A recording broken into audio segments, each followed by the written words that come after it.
Hey, Evan, Will, how you doing? Ed from LA. I'm watching this debacle, Virginia Tech game with NC State. 4 minutes to go in the first, 17-0 Tech, and I think it's going to be like a blowout 45-13 loss. Everything Virginia Tech does is going for positive yardage. State looks terrible on both sides of the ball. We know how this one's going to end. There's no way that State recovers from being down this much. They're going to get humiliatingly blown out, and I don't know. Maybe this is who they are. Really disappointed, but Virginia Tech obviously isn't missing all those players that they have out for coronavirus. Really sad to see. I'm going to turn it off here. I just can't watch anymore.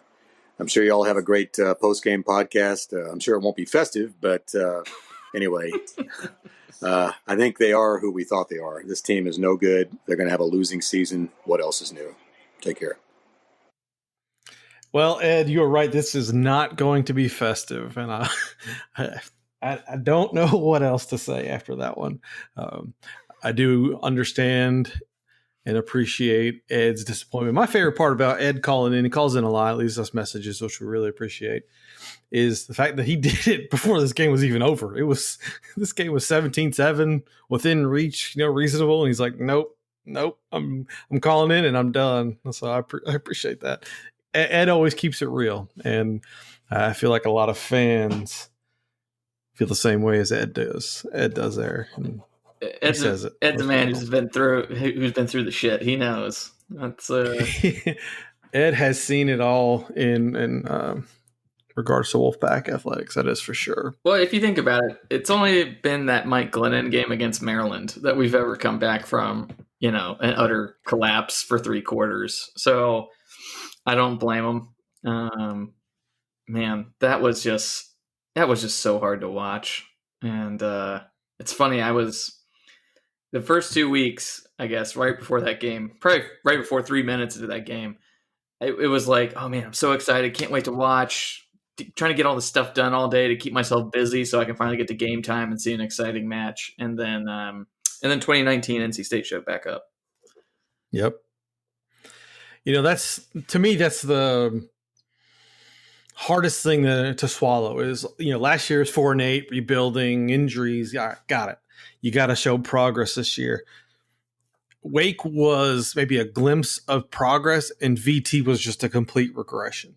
And that just doesn't sit well with me, and it really makes it hard to swallow. So much was bad with this game, and we'll get into specifics, but just overall, the team wasn't prepared, and it's another. We saw it maybe West Virginia, and people referenced the Boston College game from last year. It just came out soft, and just like I'm sitting here like, what is this team, man? Where's that Wake game team? Yeah, I think I would say it was definitely more BC than West Virginia, and even not even that. I mean, West Virginia, we got punched in the mouth, but at least we punched right back for the first half. This was just like, it was almost like the defense didn't game plan for anything. And what was weird to me is after the game, Doran saying, yeah, they did things differently. We game planned for one thing and they did something else. I'm not a coach, but I watched just a couple condensed games before this game, and I saw a lot of the same stuff. I did not see the blocking scheme was very similar. Instead of maybe doing jet sweeps, they were a little bit more north-south in the run game. But, that doesn't explain all the gaps you were just leaving wide open. And, to me, this is just another example of, I don't think Doran just doesn't seem to be able to coach his way out of a wet bag at times. And, I'm trying to, I can't really judge Tim Beck because he was working with Hockman, but why were we even still playing Hockman in the second quarter at that point? Like, you've seen enough. He's doing the exact same crap that he's been doing for however many snaps he got last year. Like, this is what I was talking about with James and when we talked after that game. Same old Bailey Hockman. He just wasn't throwing picks that game. And then you finally see it. He can't seem to throw across his body. He stares guys down. He gets yippy and then won't even make the obvious reads. Like, why did you put him out there? And unless I was really thinking Doran was going to come out and be like, the reason we played Hockman is we thought we didn't think Leary was ready and we didn't want to put anything on the tape for Pitt. I wish he would have just said that, because I'm left here hearing him say, well, we got to split reps between Leary and Hockman. And if that ain't coach speak and subterfuge, then Doran's just an idiot. I'm done if I see Hockman take a snap in the Pitt game. Hockman was so bad. And like, I want to go back and go through what you just said. I'm just sitting here, I'm just nodding my head. Yes, I agree. Yes, I agree. He was so bad. Like, our hope we talked about after the Wake game was that he had progressed and that what we saw was him progressing, but he definitely showed signs of being the same player and not, back foot throws, one reads. And man, did all that come to light in this game. Like, it was so obvious. I was just watching this game back before we started recording. And, the first pass play, it was end up being a sack. Hockman, he looks right at Thayer Thomas, who's wide open. The Virginia Tech defense was off. The linebackers had bunched up. Something was wrong there. And he doesn't throw it. He hesitates. He looks again to the sideline where he started, and he gets sacked. And like, at first, I'm sitting here going back through this in my head after watching the game. Like, man, the offensive line was really bad, but a lot of that's got to be on Bailey, because I think he was tentative. His decision-making was terrible. All the things we saw that he did well in that Wake game where he would, pull it down and run. He'd make good decisions for the most part. He didn't do that in this game. And that was just a complete regression. And what really got me about Doran is not that he didn't play in the second quarter, is what he said about halftime. Is we didn't talk about it at halftime in reference to, where are you going to put Leary in?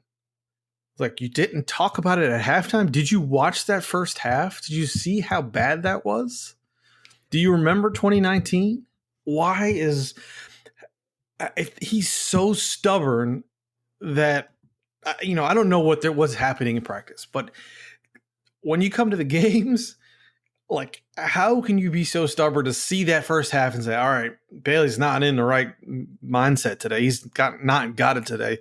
Let's put somebody else in. Well, Evan, I can tell you why. It's because we went punt, interception, punt, touchdown, punt, and then field goal. So you think down 31-10, like, we're on the up and up then. We're getting the ball coming out of the second half. We should just go, oh, wait, we probably threw an interception to start the second half. Oh, well, I'm so fed up. I was so frustrated with that. And like, it's Wednesday and I'm still like coming down from that and just like disgust. I went through the whole Wolfpack fan cycle. I was pissed and I was like disappointed and sad. And now I'm back to angry. I'm like, why are we here? Like, what is this? How could you say something like that? And I got in it with James on Twitter about it after the game. And, Doran was like, yeah, we were out coached. And I don't even care what he said, but there was nothing behind it. It was the same monotone, just BS that he gives after every loss. It's, we were out coached and, we got to do better. We got to get the guys in. Like, show me you're going to kick somebody's ass. Like, you don't have to yell and scream, but you have to show some level of passion and like disappointment.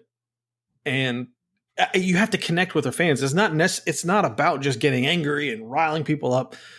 Like, half of his job, part of his job is connecting with the fans, and he is not doing that at all. After that game, just his whole demeanor, which I'm just like, man, this is not it. This is not it. I'm disappointed. I'm so disappointed. Yeah, I mean, honestly, I don't know with these people. Leary must have done something really stupid, or, just must be a colossal screw up, because it ain't that hard for you to go in there and hand the ball off, 60% of the snaps and then take some shots. It's like people are like, oh, Leary probably doesn't know the offense. Look how slow it was when he came in. Well, I saw him throwing the ball pretty easily to our wide receivers, and I don't care that they were sloughed off in some kind of soft, weak zone. You can see him placing the ball with velocity where it's supposed to be.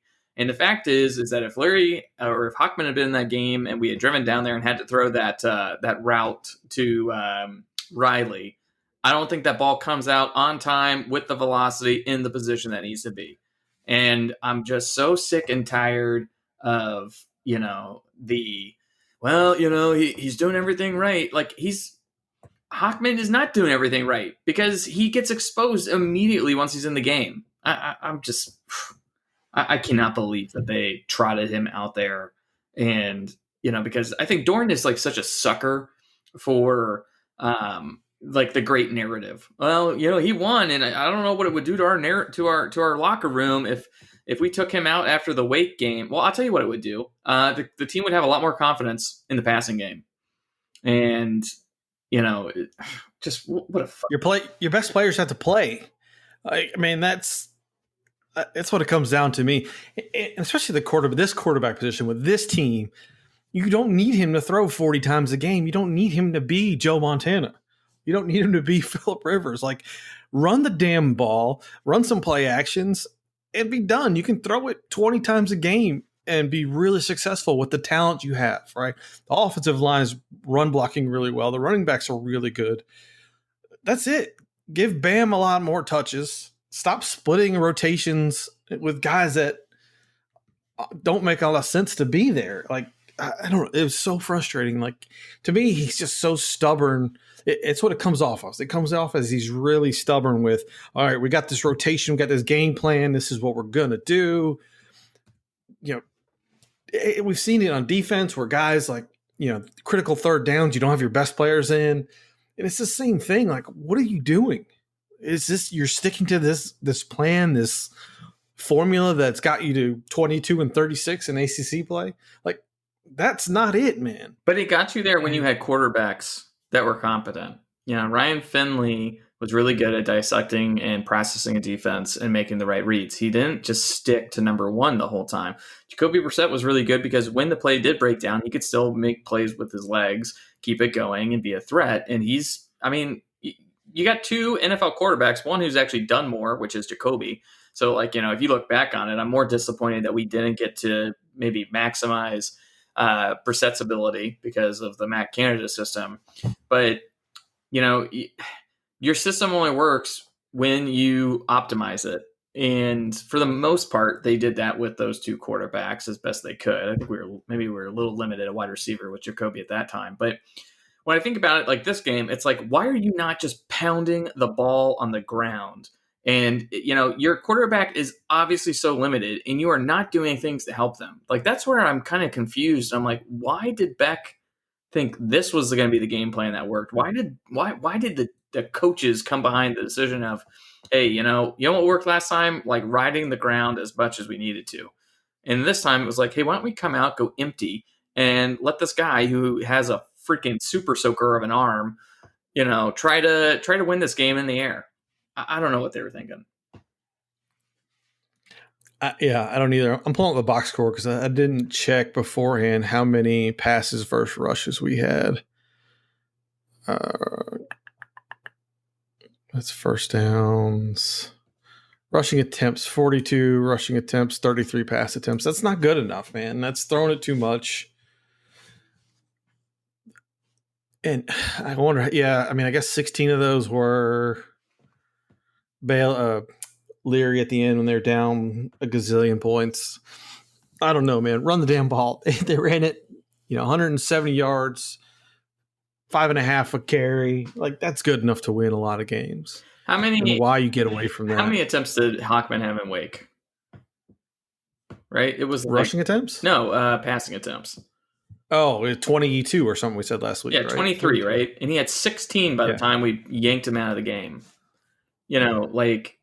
I don't understand what they were doing. I can see you say, well, Virginia Tech's down a bunch of quarterbacks, and maybe we're going to attack them vertically. Like, no, set your guy up for success. Suck them in with play action and get them committed to the box so he can take vertical shots. The most frustrating thing to me in the world is those Virginia Tech quarterbacks suck balls at throwing, and yet all they're doing is just taking vertical one-on-one shots. And it isn't that hard to make that happen. Like, Right. I don't understand why, Quincy Patterson, he doesn't have a good arm. This Burmeister guy, like, they look like trash. And all they're doing is what every team seems to do to us every time we lose and lose badly. They're just taking these simple one-on-one shots that are like, well, he'll go up and catch that ball or he won't. Maybe he'll get pass interference. It's just, it's not that hard. You got such a good running game. You should be able to set that play up consistently. Virginia Tech threw it 17 times, completed 11 of them. Patterson was 4 for 6, and Burmeister was 7 for 11.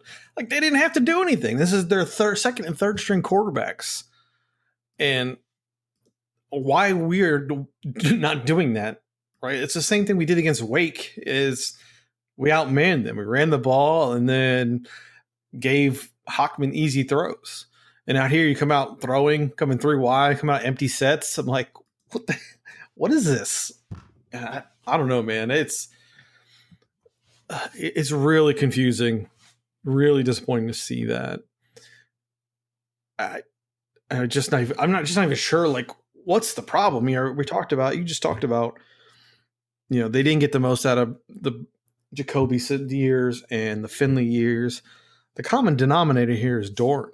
Like, what is happening where these things you're not maximizing these guys? And that's a question I think a lot of people should start asking themselves, start thinking about, like, what's happening? Why is this the way it is? We got some questions. There have been several games where the first quarter has been disaster under Dave, spanning multiple teams. What do you attribute this to? And then, I don't know. I think that's part of it is that they have this game plan, and either it's, I don't want to say poor preparation is not the right word, but it's maybe not strategically thinking. You're not looking at or maybe you're looking at what they've done historically and not thinking, all right, they're going to adjust based on what we do defensively, right? And like something there. If I watch that Wake game, if I'm Justin Fuente and I watch that Wake game and I see, all right, Wake had success running this mesh, but most of those were counters, right? They ran inside and then they popped it back out. They ran counter runs, off tackle plays repeatedly. How did we not prepare for Virginia Tech to realize, hey, we can do the same thing. We have better running backs too, and a bigger offensive line. And that's what they did. If you watch that first touchdown play for the first play of the game, they ran like same counter. They brought it inside. Our guys all collapsed and they bounced it back out and went the other direction. Yeah, I think part of this, I thought one of the issues was, Peyton Wilson not playing, we're kind of talking, okay, hey, we're losing a linebacker and that group is so deep, blah, blah, blah. Well, they shifted Drake Thomas over to Peyton's position. And to me, it just seemed like Drake was not really doing what he was supposed to do. He would just fly through the line, not really manage the gap, and then just be out of the play. And it just seemed like the plan was, just go be aggressive instead of be disciplined. And this is like 2 games now that we've kind of seen this. So I don't know if that's just a mentality. Maybe Gibson maybe his system doesn't work. Maybe it's fair to just say, look, they still had to do basically another install after Hux left, and we lost spring practice. And this is a team that clearly, they're in the beginning stages of installs on both sides. So maybe we are expecting too much out of the guys, from that perspective. I mean, maybe it's just that simple. Maybe that's the reason these guys aren't super disciplined, because they can't really play fast and think through the system. So maybe they're saying, just go play fast and try to make plays. Maybe that's what it is. Yeah, so I agree with you. I was watching this game back beforehand, and Drake ran himself out of out of the play quite often. I was, watching the first half, like there were some things. There was one play, I think it was their first or second touchdown play, and he looks like he moves towards the backfield when there's nobody in his assignment zone, and the guy just goes, and the running back just goes right by him. The tackle picked him up and just threw him out of the play, and just like not even close. But he wasn't the only problem, right? I don't want to give them a pass. I don't want to give the defense the scheme, the install pass. These kids are good enough football players that they should be able to understand, hey, this is a 3-3-5. This is your base defense. Or you should be able to execute that. So before this podcast, I went out and started reading up about 3-3-5. I'm not a super technical football guy, so I started reading. I wanted to learn. I wanted to see what it was about. And a couple things stood out to me. One, the common theme, and it's a common misconception, is that this defense is designed to stop the spread. That's not exactly what it's there for. It's there to create disruption. It allows you to use undersized. I think one of the sites described it as replacing size with speed, right? Use undersized players to create that disruption.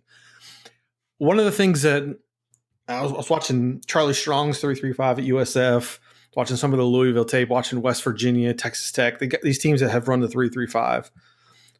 Again, none of them great defenses, but what you're looking for is to create disruption and create turnovers. One of the things the state has done historically bad under Dave, and especially the last few years, is create turnovers. And the 3-3-5 is there to create that disruption. Now, if you go back and watch our game against Virginia Tech, and I should probably go back to the Wake game and look this up too. Our defensive line, it lines up in a traditional, base three and goes straight ahead. They're not creating a disruption. The linebackers are not creating a disruption. And one of the concepts that Charlie Strong talks about in some interview is we stunt our defensive lines and we twist them every down. You twist and you stunt means you swap positions, you just curl around. Just getting that movement. You want to create that disruption with the offensive line. And we are not doing that. I watched this game over again and looked for that, and it was very little disruption, very little stunts.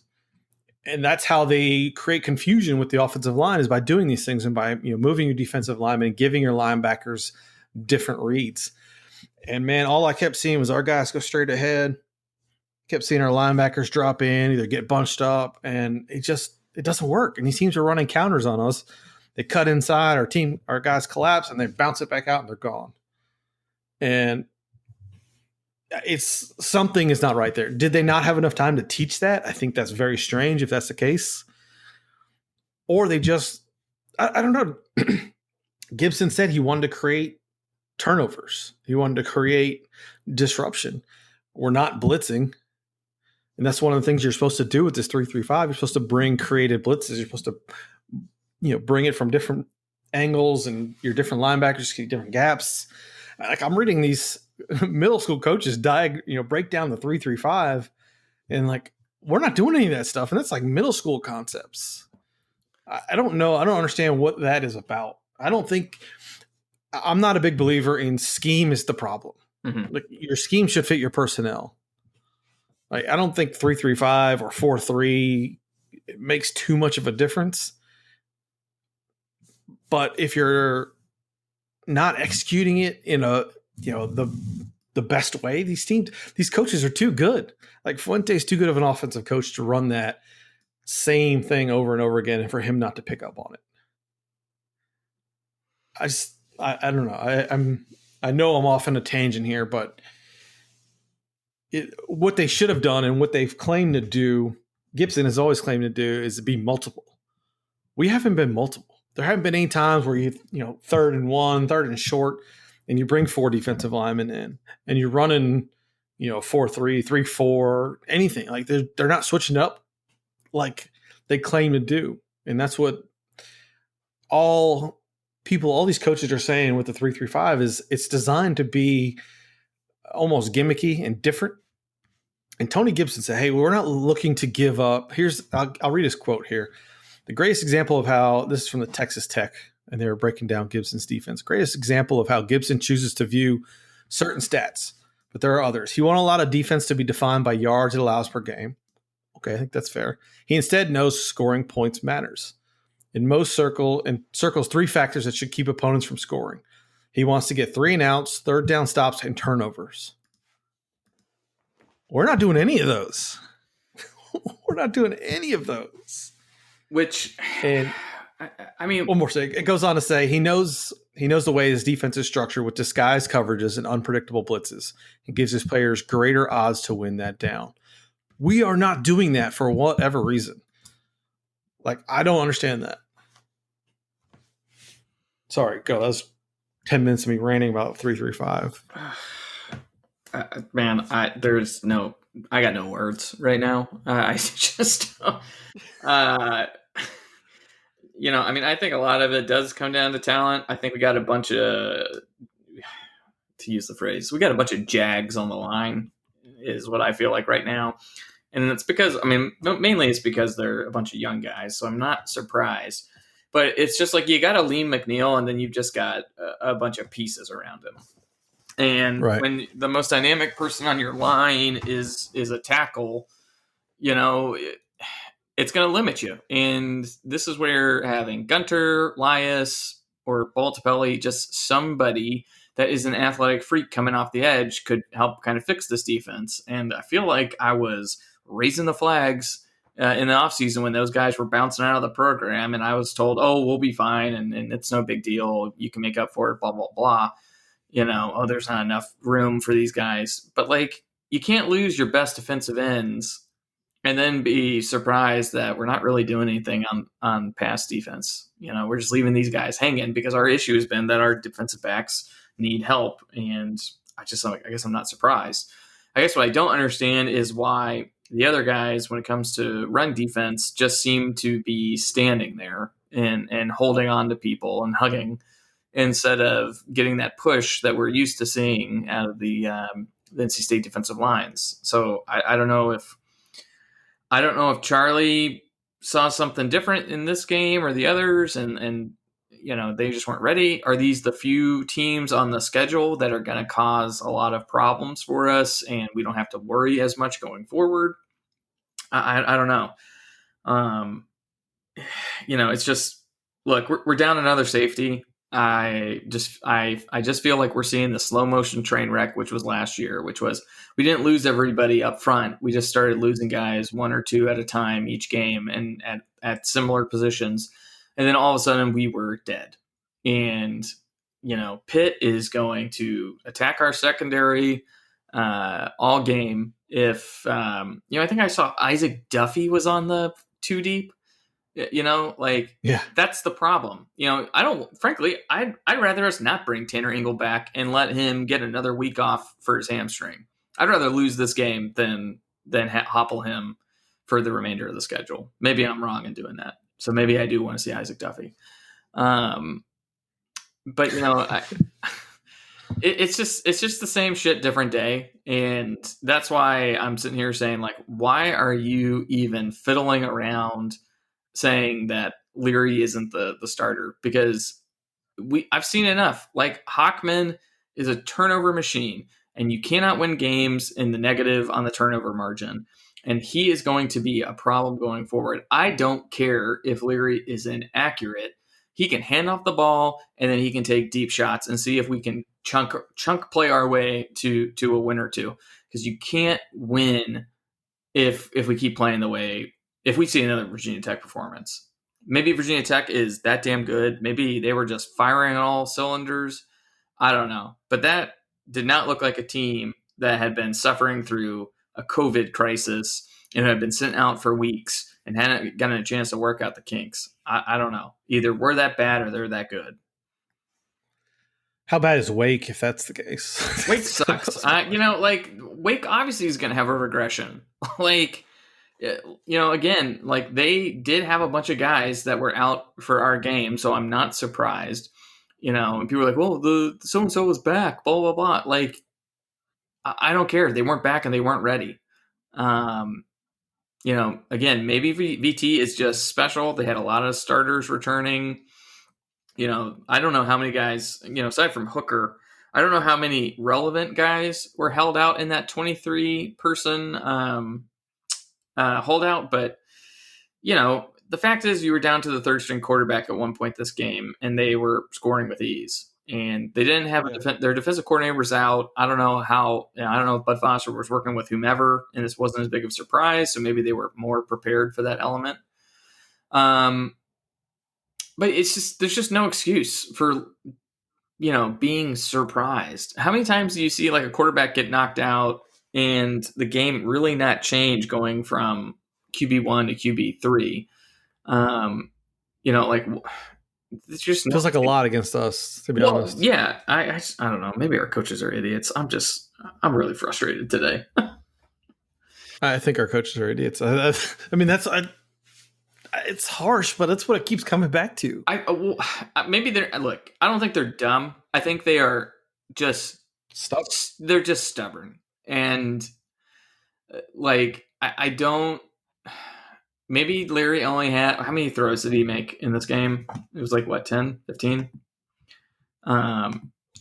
Maybe he has a very condensed playbook, but you could have leveraged that in the second and third quarter and maybe kept this a closer game.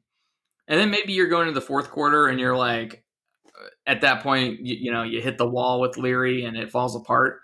But the thing is just we will never come back if Hockman is in a game. I'm sorry. He can only win from ahead. He is very limited in what he does, and it's not his fault. It's just who he is right now. Either he can't be coached or he can't, be asked to do all these things. And, there's a reason he didn't win the job at FSU, and there's a reason he's basically never won the job here. He's just a backup, and he can go in and win you a game if he has to come in, for one time. But he's just a guy that, you just can't expect much from him. Even the UNC game last year, right? Didn't he come in late and throw a pick in that one? You just can't rely on him. And he tries really hard, and he has, taken some nasty shots, and that's much appreciated. But, Dorn better figure this stuff out, because I can't sit here and just expect Aaron McLaughlin to show up next year if we have a train wreck season and him be some massive improvement, because he's going to be a true freshman. Right. Either Leary has got it and he's either got to fix his crap off the field or in practice, or we're doomed. I don't even think the offense matters that much. Maybe it's not the offense, maybe the quarterback. Because we can run the ball. If they do this properly, if they run 70% of the time, there should take a lot of pressure, and they do it creative. They should take a lot of pressure off the quarterback. I have to assume they're going to do that, because if they come out and throwing 30, 40 times a game, that's going to be a long year for us. I don't know why they do it. I don't know why they came out and felt like we need to put more on Bailey after that last game. Your offense put up 45 points. You did what you wanted to. You came out of this game and you could run the ball. Bam had a good day running. Ricky had a good day running. When your quarterback, when you ask too much of your quarterback and he puts you behind like that, right? Throws a pick six, throws a interception in your second possession. That's bad, man. And that's on the coaches. It's on the quarterback. It's a little bit of everybody. They shouldn't put that on him. They should have known better to do that. It's like they I don't know what. them maybe well. Bailey is a practice. Yeah, I don't know. Is Bailey a practice superstar? And yeah, he can do it. Because he's probably not having to face I'm not a pass football rush. analyst. That's the other thing, all right? So that's the real issue for me is the defense. There's no pressure. They're not doing anything they said they are. The defensive backs, they haven't been great, but they're not been burned. They haven't gotten the turnovers, but they also are not getting any pressure. And so the quarterback's able to do what he wants. It's a single read thrown over the top. Patterson was 4 for 6, and he had some of the easiest throws ever.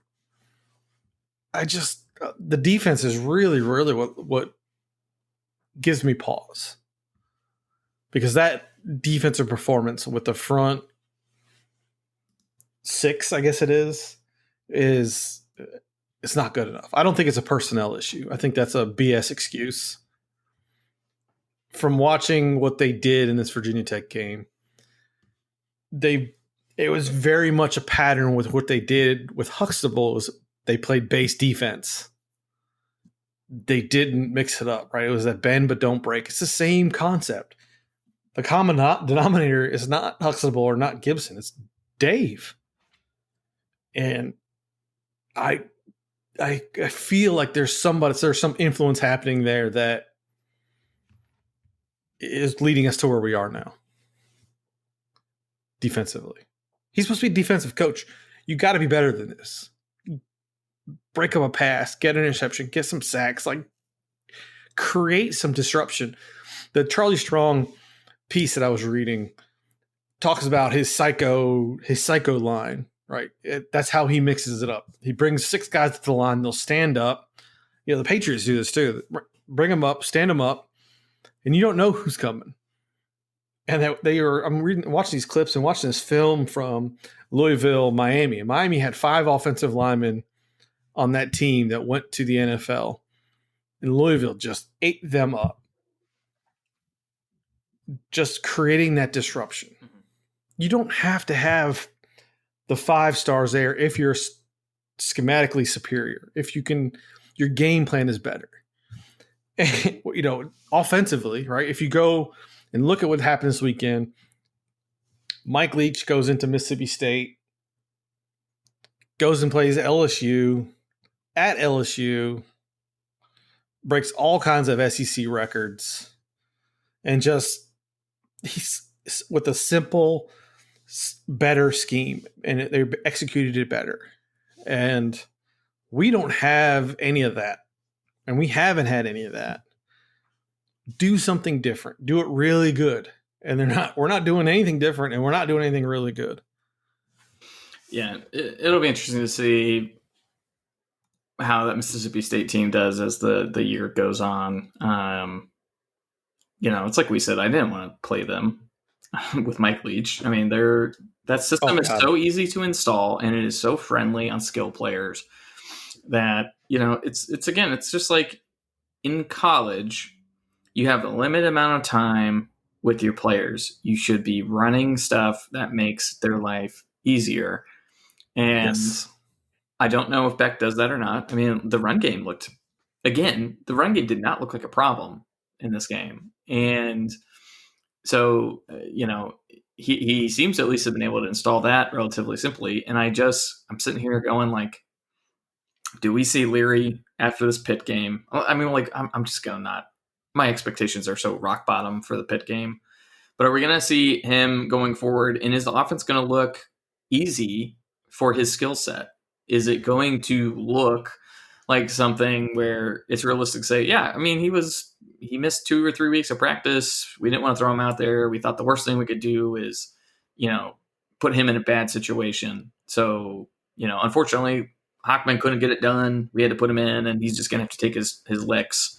And we're going to have to deal with it as a team. Like, you know, that's probably what they'll say. But, you know, I bet you could drop Leary into Mike Leach's system, and he is putting up 3,500 yards without a problem. Easily. Because easily. Mike Leach does it with just anybody. KJ freaking Costello, who's a middle-of-the-road Pac-12 quarterback. I mean, exactly. And, like, that's what's frustrating is at NC State, you are not, in the short term, going to be winning tons of recruiting battles with elite teams. So you need to have systems that take advantage of that and give you the opportunity to stress test those teams.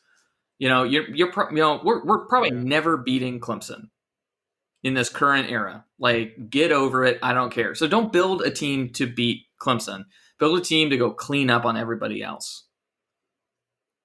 And I don't know if that's like hit yet for Doran. You know, like I see these preseason tapes, you know, of like, you know, one or whatever. And they're like, you know, they're like yelling at the team like, do you think you guys are going to win an ACC championship? What's our goal? Win the ACC championship. I'm like, that is a stupid goal right now. Just go beat everyone else.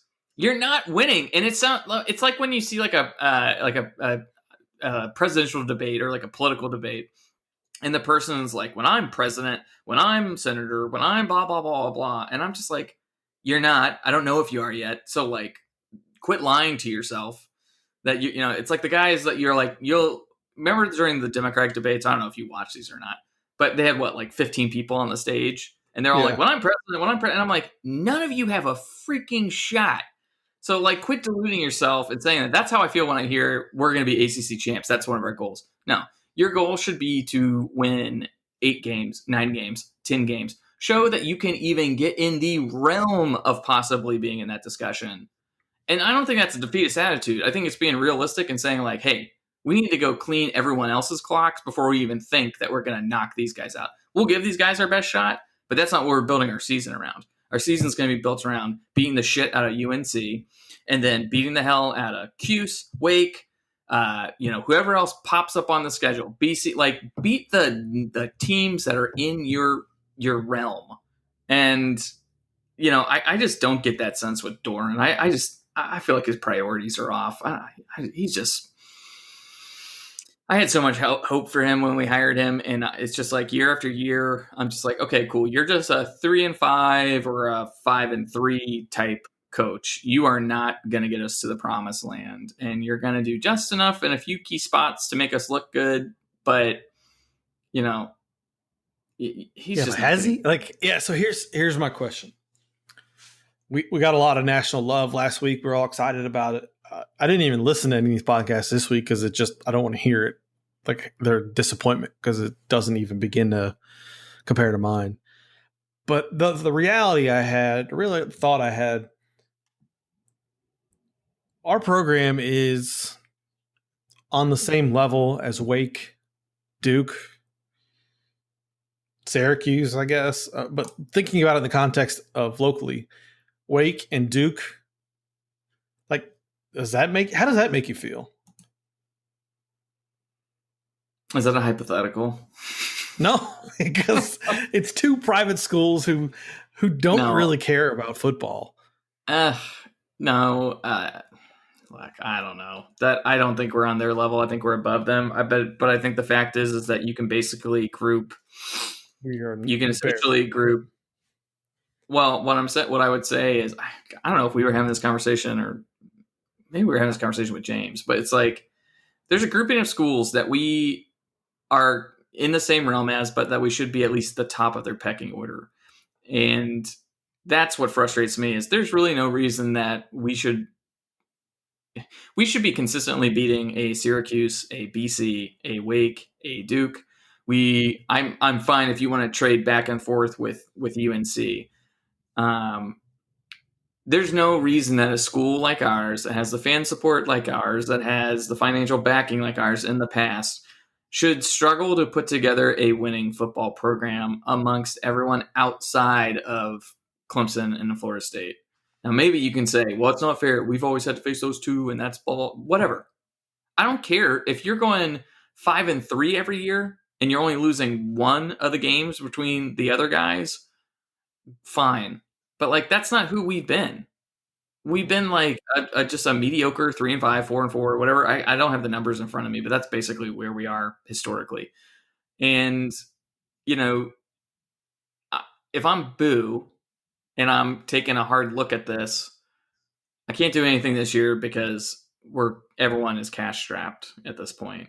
And probably the market is not going to have the people out there that you want to go target anyways, maybe. But I would think that if this year just goes down the tubes, he's not going to have season ticket sales in 2021 to rely on. And, he may have to sit there and just, tell Dave, it's like, if you don't win right now, like, you're on, buddy. Like, and I don't mean to put the pressure on you, but that's the reality. It's like, we got to move on. Our fan base is not going to keep giving us money to see the same crap, and if we get in that situation, Now, I'm not on the Will Healy bandwagon like certain people on this podcast are, just because I have not seen enough for me to be like, that guy seems to have it. But I would get someone that actually aligns with this fan base. I think we've talked about this before. Dave Doran, TOB are not our kind of people in for this fan base. Like, we need someone, and I hate to say it, that's got that Southern polish, that is energetic, that wants to show passion and connect with the fan base just as much as he shows passion and a connection with his players. And I think it goes a long way. That kind of person can run circles in the local media and get positive attention and draw it away from guys like Mac and Cutcliffe that, everyone's just like, they just suck up to their folksy mentality. And I just think we are a blue collar school, but that doesn't mean you have to be like just this boring ass blue collar outside exterior person. You can be blue collar and be of the people. And I think Boo, I hope, is if he gets put in that position, that he makes a culture and football hire, I guess. And what I like about Healy, and just in general with what you're saying, is that you got to come here and play like you have nothing to lose, because really you don't have anything to lose, right? We've given Dave 8 years for 22-36, right? You've got nothing to lose. Play like your ass is on fire. Coach like your ass is on fire. Like, you can do whatever you want. You have free reign to be creative and build the thing your way, to do something exciting. And we get, the Tom O'Brien, Dave Doran, like, yeah, we're gonna work hard and do this way. All right, great. I think Dave will be a great coach at a school like Georgia or Alabama, where he's got the unlimited talent, and all you have to do is put them out there in some base position, and the talent is going to exceed. Yeah, that ain't it here. You have got to be unique, differentiate yourself. You've got to stand out. And, we just don't do that. So that's my frustration. I'm going to go through some of these questions that people sent in. We got touched on this one, but James asked, how did you take Dave's response at the press conference regarding the QB situation and not picking one? He's in reference to this Pitt game where Bailey and Leary are listed as oars. I thought it was, look, if there's two ways to look at it. It's gamesmanship, and he's trying to make them look at extra tape, or like, stubborn wouldn't even be the word for it at that point. And I will say this: if I'm Pat Narduzzi, I'm not spending any time watching Bailey Hockman's tape. There's enough out there. All you got to do is sit there and cover the left side of the field to force him throw right. And within 5 to 10 passes, you're going to have a pick and potentially a pick six. So I'm not shaking my boots there. If I'm Pat Narduzzi or any other coach, I am studying our run game to try to limit the effectiveness running over the left side. And if Hockman's back there, I am high-fiving everyone on the sidelines and prepping for my victory dance. Yeah. Pitt, yeah, I'm with you. I like there's nothing to prepare for Bailey. They're watching. I didn't like Dave's response. I thought it was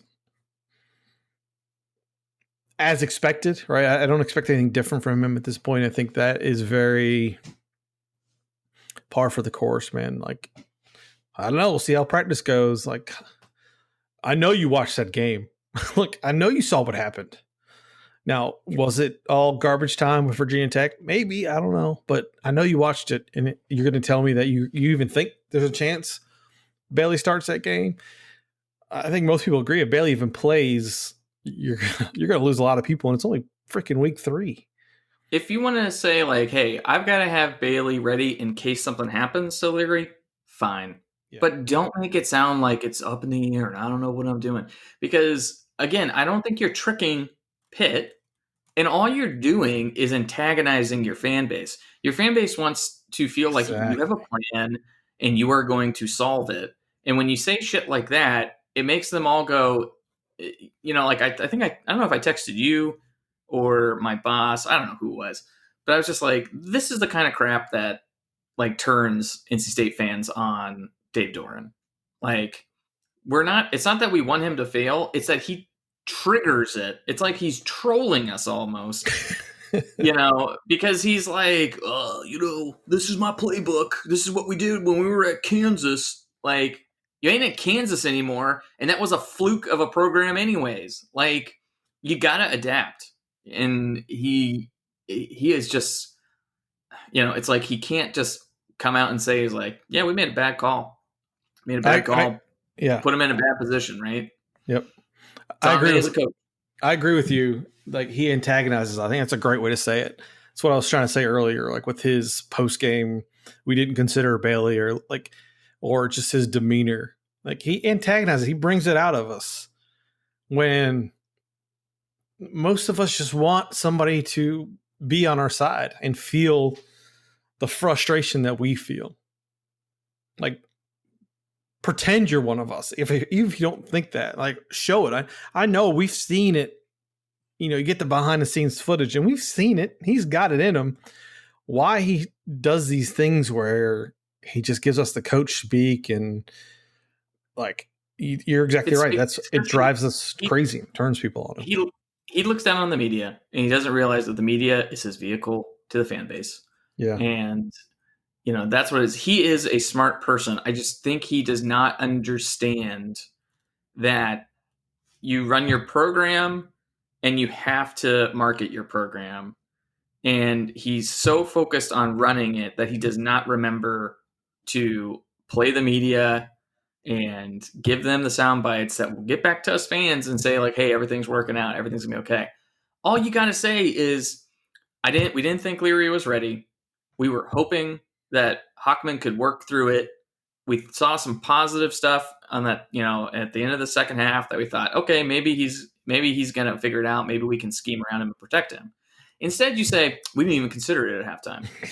Like, I almost lost it when I read that or heard that. Like, but that's the kind of stuff where you just go, why are we paying this guy millions of dollars? You didn't even consider the most basic thing, which was, hey, should we consider going to Leary? Like, at that point, you just need to come out and be like, Leary punched my wife, and that's why he's not getting to play. Because not only are you, it's like if you're trying to send a message like, this is your fault, Devin. Like, if you had been more disciplined and hadn't gotten caught up in this COVID protocol, the team would be in a better spot right now. I don't know why you're doing it like this. If, like, it's kind of funny to me. Like, Beck, I guess, like, went over to Leary in the game and was like, get ready, you're going in. And then he went over and like talked to Hockman for like 2 or 3 minutes. They talked about it during the game, explaining what's going on. And I was like, what conversation do you need to be having? You are not doing a good job. We have to bench you. And like, it is what it is. Like, if Hockman can't process the statistics that he put up in that game and say, I do not deserve to be starting quarterback currently at this point, like, well, you don't need a talking to. If everyone is that fragile on this team, then like we're in a bad spot. Because I think what you should be doing is you should say, Devin, you're going in the game, play your game. We're going to script you. This is what we would have done for your opening series at Wake, or if you were playing another game. So we're going to hit your best plays, be smart, and, go out there and play loose. We don't have anywhere to go but down right now. So just go out there, show what you can do, and hand the ball off, and we'll get on the bus and, we'll put you in a position to win next week. That's the conversation you should be having. Not like sitting there being like, hey, Bailey, like, I'm really sorry that you literally have cost us the game. And some of it's not your fault because the offensive line apparently can't, do basic pass pro. But at the end, like, you can't be falling off your back foot and throwing across field and throwing picks. Like, yep. How am I supposed to have faith in these coaches? Yes. I don't even know where I was going with that. I got distracted thinking about a stat that I heard, and I went back and double checked it, that our our quarterbacks had more tackles than our starting defensive line. Like I read that, I'm like, what the hell? Like how's that a thing? I mean, didn't someone say something like Hockman has more pick sixes than he does throwing touchdowns or something? Yeah, Like, yeah. I was going to check because like how'd they have Hockman completed one pass by halftime. The first half, he completed one pass, and you go into the halftime and think, yeah, that's not our problem. Definitely not a quarterback situation. Like, what? I just got to know, like, when you say that, it just makes you say Leary has done something terrible. Yes. Like, yeah. There's no other reason that you would look at the stats and say, like, we gotta keep the guy in that's clearly just not on. And all you gotta do is pull him off and say, hey man, it's just not your night tonight. It's okay. This isn't some indictment against you. We'll go work this out in practice this week, but we're gonna put in the other guy and just see if he can spark us and get us through here. And maybe we win. Punt, INT, punt, touchdown. That was our first 6 drives. I mean, that's what I was like trying to say earlier. It's just like, it's not like we were kind of like on, off, right? Yeah. It was just off. Yeah. So bringing that to the Pitt game, Pitt's defense is really good. Their rush defense is really good. Louisville had 79 yards rushing, and one of those was a 75-yard touchdown. Like, holy crap. That's crazy. Like, the rush defense is really good. So it's going to be a challenge. What can our running game do against this really good rush defense? Because I don't know what you're going to get from the passing game. I think just, you just go try to attack them however you can. And if you've run into a buzzsaw, like, look, I think a lot of us, like when we were looking at this year, once the schedule had been revamped, right? Like no one penciled, well, I think most reasonable people, no one put in ink that we were beating Virginia Tech and Pitt. Like just from a high level standpoint, you thought, okay, these guys are they should beat us, all things considered. And I know that the challenge is, as state fans, is once you start seeing the data come in and you look at these teams and you're like, oh, they look kind of bad. Maybe we were better than we thought.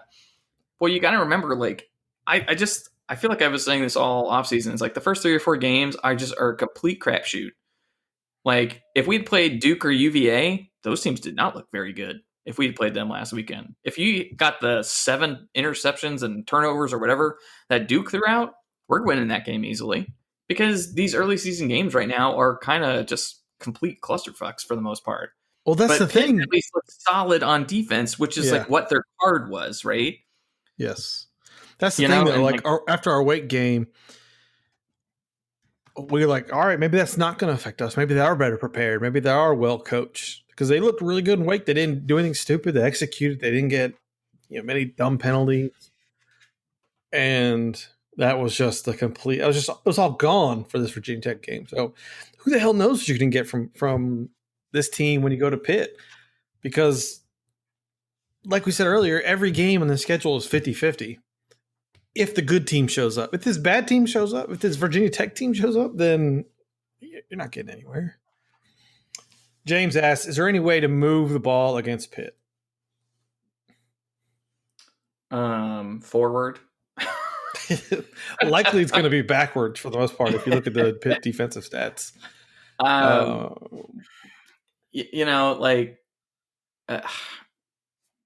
It all just comes down to quarterback play. Like Mikael Cunningham is not that good of a quarterback. And when I was watching the little bit of the game I was watching for Louisville in Pitt, is just that it's there. You just got to attack it and you got to minimize your mistakes. Right. And the problem is, like, maybe CJ Riley will be back to 100% this week, so maybe it'll help. But I just feel like our wide receiving core is so meh that sorry to interrupt. It's coming back to haunt us. They might be. I don't think they're getting any chance to show that. Like I listened to IPS and they were saying the same. Why aren't what are the wide receivers doing? It's like, I think quarterback play was so bad in that first half that you don't really get a chance to see what they can, what the wide receivers are. They good or not? I think there was just so much blah there that, to make a judgment on the wide receivers based on that first half of that game, especially. What I'm saying is we don't have a I don't Tutu Atwell. I guess is what I'm saying is we don't have someone that in the passing game is going to, from what I can tell, cause concerns. We don't have a Tutu Atwell, right? Well, we do, but he's sitting on. You wait, my man. He's going to show up, Chris Scott, and everyone's going to be like, "Whoa, why have we been sitting on this kid?" Probably because he's had COVID, is my guess. And in regards to Pitt, there is a way to move the ball against. I watched that Pitt Louisville game, and Atwell was open. They basically just ran him streaks, and he was open all day. And Cunningham could not hit him. We have to do something similar. Put a fast guy out there and let him run streaks down the seam because, you got to hit one of those. If Louisville hits one of those, that changes that defense. It pulls it back a little bit. Cunningham could not hit it at all, and I think that was a big problem. I think if you can, it's going to come down to, can we suck them in and get them overcommitted to stopping the run, right? And we just got to hit either Ricky or either one of the running backs has to make a break, or someone has just got to make chunk plays, get us in there, let us get in the red zone and see what we can do. I mean, the thing is, watching Pitt's offense, they do not look that great to me. And some people are like, well, they're not being asked to do very much right now, but I was like, they may not be able to do really much more. Agreed. They don't look scary. Ben asked, I thought we had potential to become an above average ACC team this year. Do we still have a shot at going 6-5? If not, is this because we don't have enough talent, or is it because our coaching staff can't put our players in the best possible position to succeed? So he's asking, can we go 50-50 in the ACC? Can we still go 6-5? Yeah, and do our coaches suck? The thing is, I think Leary gives you a better shot. I just think, if you have to get in shootouts, Leary gives you an opportunity just based on his arm. I don't think we have to. I mean, the rest of it, after you get through Pitt and Miami, the rest of this league looks so. I don't think it's his arm. Go ahead. What's that? I don't think it's even his arm. I just think his decision making was better. Well, look, if you can go from 1 to 2 in the route tree, then he's an upgrade immediately. Yeah. Now look, we saw what happened after BC last year. Yeah. We saw but you know what? We also saw the Louisville game where he was, aside from dropping the ball, for the most part, he wasn't the problem against Louisville. He, for the most part, wasn't the problem against Georgia Tech. Those are games where the defense just cracked at the wrong time and someone made the wrong read, and then it cost us in both those games. I do not expect to win this game. I don't expect to beat Miami, and I expect to be in a 50-50 brawl with everyone else throughout the rest of the year. So I think we could still make 6-5. I also feel like we said at the beginning of the season, we could look much better after we get through the 3 or 4 games, and once Larry gets time to reacclimate himself, than we are at the beginning of the season. And that just makes sense to me because of how much we missed with springtime with installing these systems. So I want to see Leary in there, and I want to see him soaking up as many reps because, quite frankly, I expect him to still be the starter going into next year. And I think the last 4 or 5 games of the season are going to look completely different for us as a squad than the first 4 or 5. So just get through it, be healthy, stop losing safeties and linebackers, and maybe we'll be better. Put your best players on the field is what I would say. Billy D, how long before we hear the injury excuse again? Yeah, like he said, he immediately brought up Tanner Ingle and Peyton Wilson. I think he might have been asked, but yeah, and that set me off as well because you just played a team losing 20% of the roster, down 3 quarterbacks, missing 2 coaches, and the first thing you say is, "Well, Peyton Wilson and Tanner are hurt." I mean, if he was asked about it in the context, yeah, that's fine, but I don't want to hear the injury nonsense again. But what you say is nothing I can say right now really matters. They were down 23 players. They lost their starting quarterback in the middle of the game due to cramps. Why are we talking about Peyton Wilson and Tanner Ingle right now? Thank you for the question, but there's no reason for me even bring this up. we are missing a couple players. It's not really a good excuse. Next question. I'm salty, Yeah. Dave. You should answer his questions for him, Nolan. I thought that was what Ruffin McNeil was brought in to do. Like, teach him how to do the smart things with the media. He's just missing the chance. He also says, looking at Didi's record over his tenure, how in the world are we okay with him? Yeah, I think we've beat that drum enough so far this podcast. Go ahead. I will just say this. There's no point in including that first year as far as his record. I feel once you take that out, you see what I think I was talking about earlier, where he's basically kind of a 3-5, 4-4. Like he oscillates like many programs do that are decent but not very good. That when everything clicks, you get that 5 or 6 win ACC season, and then the other years you're fighting on thin margins between a 3-5, 4-4, 5-3 type year. Yeah, and years, I just feel like I went back and looked through the roster and I was just like chuckling to myself, looking at like the 2012s, 2013 rosters. Like the offensive line, aside from Joe Thuney, was such a joke. Well, that's probably not fair to Tyson Chandler. I'll give Tyson Chandler credit. That guy was a mammoth, but like he had so little to work with. There's all those like insider comments where he said something to like a high school coach, like, hey, I had more speed at Northern Illinois than I have on this current roster. He had Pete Thomas and a backup wide receiver turned into a quarterback in Mitchell. His first year. Like, how were we supposed to succeed with that? The one thing that was kind of funny, people overlook, is that the defense for the first year was actually pretty good. He had a lot of key guys that he could count on. And so, if he had any semblance of offense, he should have won a few games. If he had a quarterback, he probably would have won 2 or 3 games, because that defense actually kept us in it way longer than they should have. And then you start seeing what he has to do transitioning that roster from what TOB left us to, what he was building. So, by year 3 or 4, he's finally got his first round of recruits aging up and playing. So like, there's a part of me that's kind of like, I don't even know how you look at the first few years and even factor them in.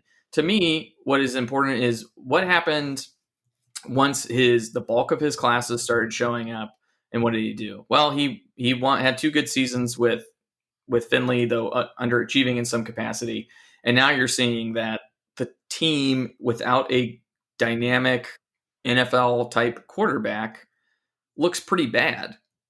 And, that's where I start saying, like, I question this guy's capabilities. And this is why I feel like system matters, because he paints himself as this great program builder, but I think he has made things really difficult. I think he's kind of underachieved, and unless Tim Beck can really simplify it and make this type of quarterback room that he's got work, I just don't see a real future with Dave. And like you said, I think he works better at a program like he would have been fine at Tennessee. He would have got players. He would have probably got them to be relatively disciplined, and he could have made them good. They would have still fired him because Tennessee's fucking nuts. But he's not a guy, I think, that can take a program like State really to a next level consistently. Yeah. That answers the next question too, but Billy D also says, I think Carter could be a very good wide receiver. I agree. I think he's shown pretty well so far. He did last year too in limited time. The wide receiver rotation, something probably for another podcast, I think is a little strange, but whatever. What are your thoughts on Dave? This program, where does he go from here? Blues conversations. Yeah, I think we talked about that. I think we'll just covered it pretty well. And we've probably complained enough. Yeah, I feel sorry for anyone that's listened to this bitching session. I mean, yeah, at least they know we're all in together here. Another question. Essentially, 3 lackluster recruiting classes, talent evaluation misses, no real talent in any of the skill position shows. Coach D seems like a good man, but the time might be appropriate to go in a new direction. I think that's kind of where we're all at, is that we like him as a person. He seems like a nice guy, doing it the right way. all that stuff. But you got to win, man. Got to win. Yeah, yeah, you don't need to respond to that. It's self-explanatory. I just think a lot of people need to recognize like we're cash strapped at this point. And yeah, that's what he goes on to say. Doubt a change will be made based on his relationship and COVID-19. Crazy to say, but pandemic might be a lifeline for Dave Doran. Who knows? If you're a big money booster, if there's any of those left, maybe they change their mind. I don't know. We've seen it happen before. I mean, I gotta think if I had that much money, I might be considering it. But who knows? But I mean, what is even the number at this point? And again, I think my issue is just like, are you going to be able to pull anyone worthwhile right now? Like, are you gonna like our coach is going to say it's a freaking pandemic, and you guys are firing guys? Like, this season's been nuts. Like, that might really restrict your player pool too. So that's why I think nothing happens until next year, unfortunately. It really depends on how this ends up, right? If he ends up middle of the road, fine. If he ends up 1-7 or whatever numbers are going to be, like, I don't think anybody's going to do that. I don't think anybody would second guess that. And plus, if you're a coach looking for an opportunity, you don't really give a crap, right? You're going to go, hey, they have resources, they have talent. I could win there. So, yeah. We'll see. Jason says, if Hockman starts, do we riot? Yes. More seriously, should Hockman get the McKay treatment, go down third in the depth chart? Interesting question. What do you think? No, I mean, I think he should be second. I always thought that we made a huge mistake in the McKay thing. And I still think McKay could, based on what we saw last year, I still think McKay would have won you a couple. Look, McKay would win that Syracuse game. I don't care. I think he would have done it. I have never understood. I have no problem with McKay going down a level, and it's just Leary's never, or those guys just didn't really deserve to win the gig last year. I think you kind of saw that the team kind of quit in some ways because of that, but no, Hockman should be second because he's probably the second best quarterback in that room right now. I mean, if Finley can beat him out legitimately and is ready to be the number 2, then put Finley at number 2. But manage the room correctly. That's why I just never understood last year why they promoted those two when it was clear from all accounts that they looked like shit in practice. That's all I have to say about that. Next one is Dave on the hot seat. Yeah, we talked about that. I don't know, not yet. Quentin's weird question: is it wrong to eat a tomato like an apple? No, tomatoes are delicious. I have a big tomato garden, so yeah, you can eat as many tomatoes as you want. My tomato garden got destroyed by all the rain. A lot of mine burst as well. Another question: since the Texas A&M loss in the bowl game, we haven't seen a great product on the field.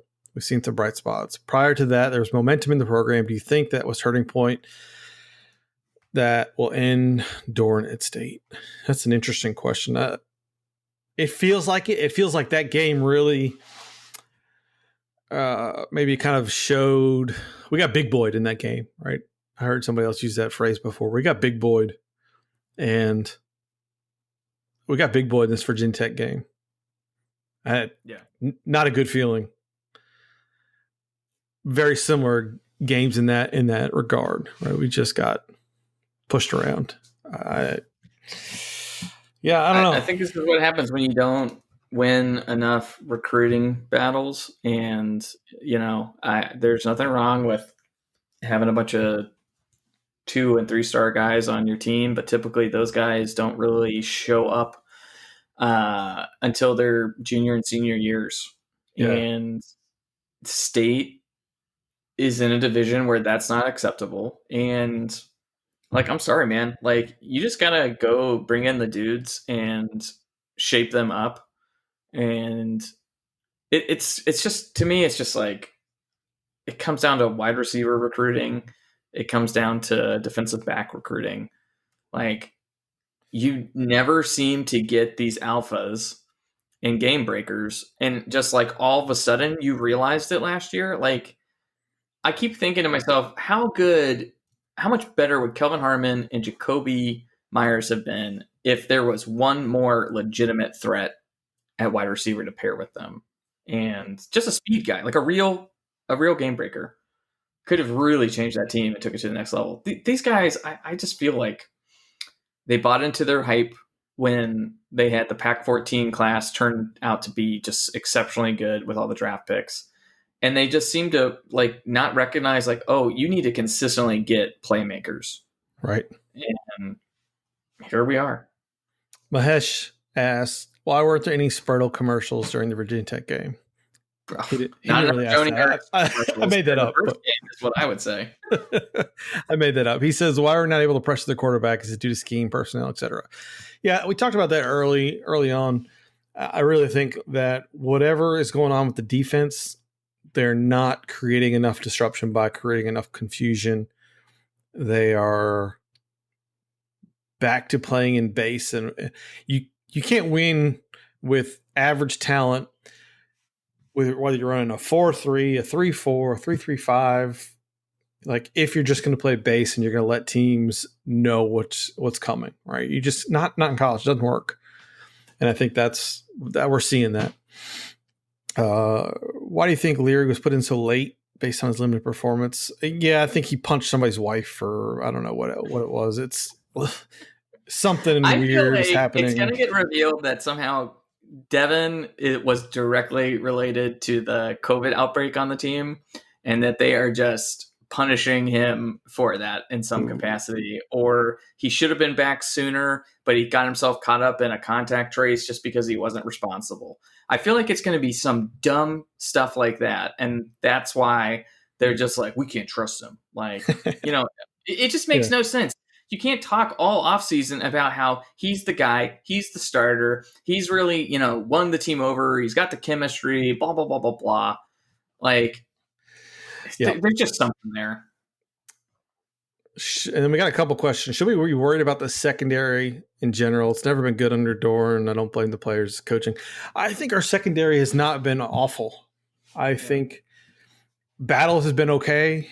Engel hurt. I think there's maybe some learning curve there. If Ashford's okay, those sorts of things. But the corners, I think they have played better. They've played the ball. They haven't been just toasted and out of position. The real issue is the defensive front not getting any pressure, so they're not getting any turnovers. The defensive backs have to cover for a long time, and